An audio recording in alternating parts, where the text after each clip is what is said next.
Space. The Final Frontier. These are the voyages of the YouTube show Tuesday Night Trek. Its mission: to catalog every piece of Star Trek media, to keep alive the spirit of Gene Roddenberry, to boldly go where no YouTube show has gone before. Hello and welcome to the Everything Else channel, where fandoms collide. I am, of course, Captain Paul, and welcome to a new era of Tuesday Night Trek, where the Tuesday Night Trek is now on this channel, the Everything Else guys. And just for a quick recap for those that weren't aware, this is part of a larger effort that I've been working on since Sunday in an effort to accelerate the growth of the Star Wars guys and, of course, this channel. So from now on, Tuesday Night Trek is no longer going to be on the Star Wars guys. It's going to be on this channel because I want to strictly limit anything that happens on the Star Wars guys just to Star Wars. So that means Tuesday Night Trek is here from now on. And of course, the big movie list that we are trying to knock down, that's going to be taken care of here. Meanwhile, on the Star Wars guys, we'll be talking about all things both Disney, Star Wars, and Legends. So that is just a quick recap of what we're talking about with that. If you want to know a little bit more in depth, check out the last stream that we did on the Star Wars guys this past Sunday. So we are, of course, still in Deep Space Nine Season 2. Oh, and one other thing I just forgot to mention.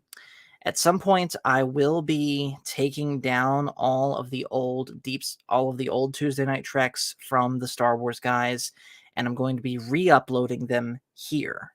That way, everything's here. Actually, stand by on that one. I'm still kind of thinking about it. I'm kind of weighing out both my options, so to speak. But anyways, tonight we are talking about Deep Space Nine Season 2, episodes 11 through 15.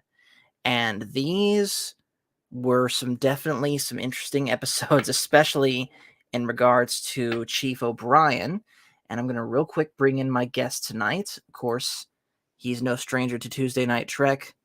Hello to Captain Crit. How you doing? I am doing well. So, we are talking about episodes 11 through 15 of Deep Space Nine Season 2, and those episodes are Rivals, The Alternative, Armageddon Game, Whispers, and Paradise. So as always, Crits, these 5 episodes, what's your overall take on them?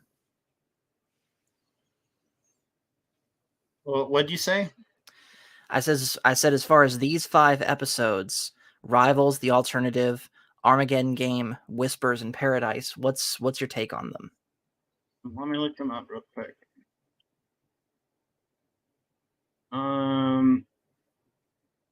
Paradise. I would say probably Armageddon Game. As far as which one's your favorite? Yes. Okay, fair enough. I would say mine is probably a tie between Whispers and Paradise. Because, well, actually, no, kind of for the same reason of both. Both of the concepts I just found really striking. But we'll get to those in just a moment. So, Rivals. So basically, there's an A plot and a B plot that are kind of connected with these two. And we see a little bit more of the rivalry between O'Brien and Bashir over this racquetball game that the two like to play. And of course, O'Brien is jealous that Bashir keeps winning. Meanwhile, Quark is having to deal with this one guy of the same species as Guinan, who has basically installed these new gambling type machines in a different establishment, and it's drawing business away from Quark. And yet, what connects both stories together is that these machines are quite literally changing everyone's luck. Basically, some people on the station are either having extremely good luck or extremely bad luck, and it flips just completely on a whim. And of course, in there is a story of how luck can go in your favor for a certain amount of time, but then it goes away and you're left with nothing. So that message and what this episode was talking about, Crit, what did you think? And is there anything that I didn't mention? Is this the alternate? This is Rivals. Oh, Rivals. Not much to say about that episode. Not much to say about this episode. It's the one with Quark and the rival. It's been a while since I watched this one. Chris Sarandon plays Martus, and if you know Nightmare Before Before Christmas, he voices Jack Skellington in that movie. Yes. I would give it. It's a weak episode. I would give it maybe a 5, 6, maybe a 5. Okay. Yeah, I'd give it a 3, 2.5, 3 out of 5 myself. It's an okay episode. I think the idea of luck being something that can be artificially flipped and not just left to the cosmos, I think that's an interesting idea. But at the same time, I do agree. I think it might be the weakest of all of these episodes. And so next one is the alternative. And this is one where we see Dr. Mora appear, who is the scientist that first discovered Odo. And he's trying to reconnect with Odo, and yet after something of a failed excursion to this one planet in the Gamma Quadrant, there's this weird life form that they brought back with them that's seemingly causing problems aboard the station, only to find out, surprise, surprise, it's actually Odo himself doing it while not quite knowing it. So the best thing that I can equate it to is like if it's like Dr. Jekyll and Mr. Hyde, where you basically Odo has two different, I don't want to say personalities, but just two different forms, one of which he's not aware of. And he can switch back and forth between the two of them when something triggers him. And he ends up getting captured, and come to find out there was this gas he was exposed to on the planet in the Gamma Quadrant that was causing these changes. And just overall, the dynamic between Odo and Dr. Mora, I really did like. And again, Odo is my favorite character in this show, and learning more about him is always good. Right, Crit? Yes. So is there anything that you would like to say?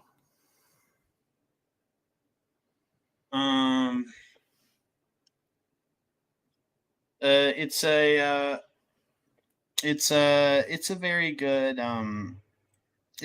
episode. I kind of don't it's another episode I kind of forgot. It's been a while since I watched this one, but if I remember, it was pretty good. It was pretty good. Mm-hmm. Okay, I would definitely rank this one a 3.5 out of 5. What about you? Yeah,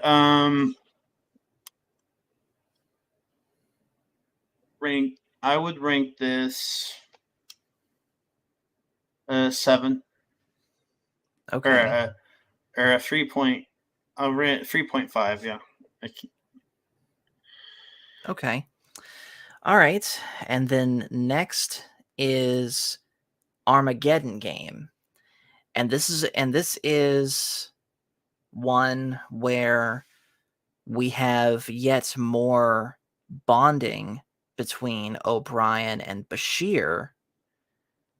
And again, just like rivals, but in a much more life-threatening way.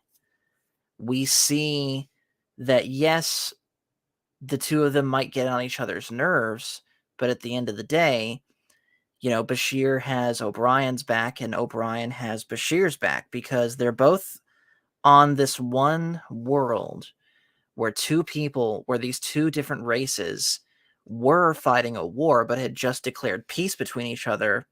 And Bashir and O'Brien are overseeing the destruction of these weapons that had been used in the war. Well, right as the last trace of these weapons is destroyed, in come these terrorists from one of the races to slaughter everyone in the group.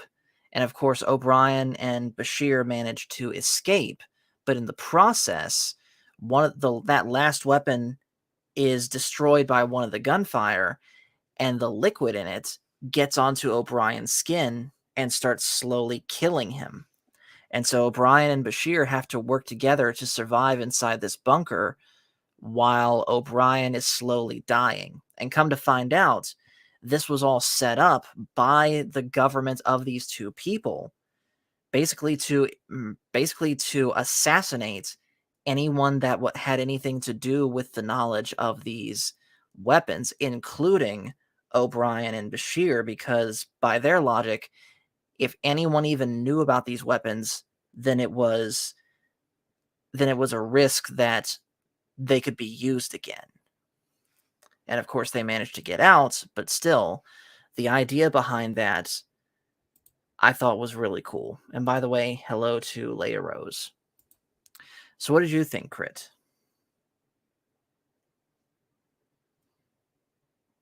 The episode we're talking about is Armageddon Game, right? Yes. Oh, the one with the two warring races. Yes, I thought the twist was really good, and I thought the same thing. It was my favorite because I didn't see the twist coming, but I see the point of view. Mm-hmm. And while, yes, I can understand wanting to erase all knowledge of these weapons, but at the same time, to go to the lengths of murdering people who knew about them, that's taking things a step way too far. And at that point, why continue to call yourself, or why continue to claim the moral high ground by doing that, is what I'm saying. So overall, again, I'm giving this one a 3.5 out of 5. What about you, Crit? I'm giving it a 3.5 out of 5. It's my favorite of the ones. Yeah. Okay. And then the next one, we are really moving through these quickly. They're not really much you can dive into. Well, this one I think is something. This one, at least in my opinion, is one that you could dive a little bit deeper into. Whispers. And the majority of the episode is told in a flashback that, as O'Brien is narrating a personal log, where he gets back from a security meeting with this one alien race and suddenly finds that everyone that he knows on the station starts acting kind of cold and hostile to him. And it's all around the Parada's security thing, that race he was meeting with. And we see how, yeah, they're treating him nice, but at the same time, just something feels off. And more, we see O'Brien start to become really paranoid about how he thinks everyone's turning against him, to the point that he even goes rogue and hijacks a runabout to try and go through the wormhole to warn the Parada's people, only to find out in the twist ending that the O'Brien that we had been following this whole time wasn't even the real O'Brien. He was, I believe the term they used was a replicant. So what is a replicant? Is that like an android type clone or something? Like what they did in, I guess so. like that idea we've seen before in What Little Girls Are Made Of in TOS. But I wish they explained just a little bit better what replicants were. But aside from that, just seeing O'Brien's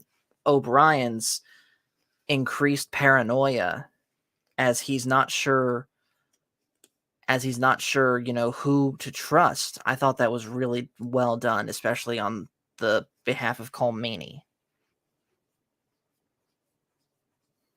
Yeah, the one where he has a gradual mistrust of everyone. It's very good acting. Also, by the way, we've been kind of sleeping on this, but I do actually, when you consider both this episode and the previous one, I have to add 2 points to our O'Brien must suffer counter. And we're not done with it yet. But yeah, this was a great episode, and I give it an easy 4 out of 5.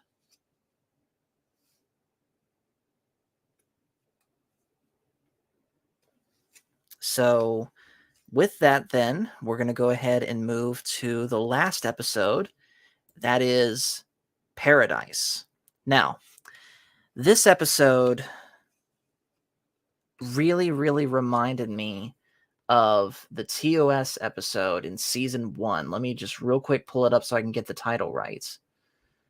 It was a late season 1 episode of TOS called This Side of Paradise. Now, granted, the concepts behind these 2 episodes are similar, but also very different, where in this particular episode, Sisko and O'Brien crash land on this one seemingly abandoned planet where it just so happens that no electronics work at all, from communicators to phasers to tricorders to nothing. And so eventually they come across this community of human settlers that had been thrown off course from where they were supposed to be going, and have made something of a very primitive community there. And they all seem very happy, including their leader, a woman named Alexis. And come to find out, Alexis looks down upon technology, like immensely looks down upon it. And while she seems very, very nice and pleasant, she rules this community with an iron fist. Like, for example, stealing a candle, just a candle, will get you locked in this really, really cramped crate as basically torture. And this whole time, while Sisko and O'Brien are there, she's trying to persuade them, join our community, take off your uniforms, put on some actual work clothes, join our community, become what you once were as a human.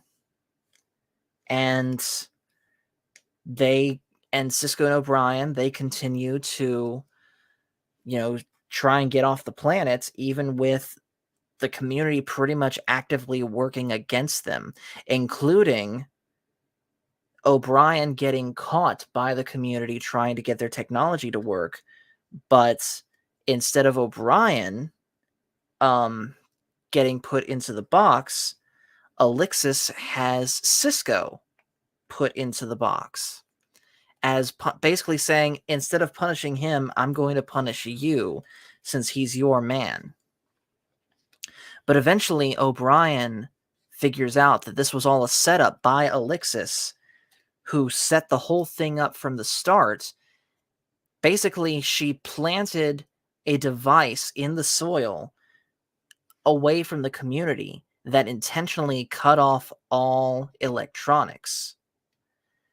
And she basically orchestrated them to crash land on this planet so that basically she could start her own perfect society that was not dependent on technology at all. Now, I say perfect society, but let's call it what it really is. She was starting a cult, and she acted a lot like a cult leader, wouldn't you say, Crit? Yes. So, honestly, between this one and Whispers, I'd say Paradise is probably my favorite of this block, and I give this a good 4.5 out of 5. Okay. What do you think? I agree. Yeah, it's just a good episode. Okay. So yeah, that is all 5 of the episodes, and we've barely gone 20 minutes. So I guess we're going to go ahead and end it here. So I know this was a shorter stream, but anyways, thank you guys for watching. Make sure to hit like and subscribe if you haven't already. Make sure you're subscribed to the main channel, the Star Wars Guys, and we will talk to you guys later.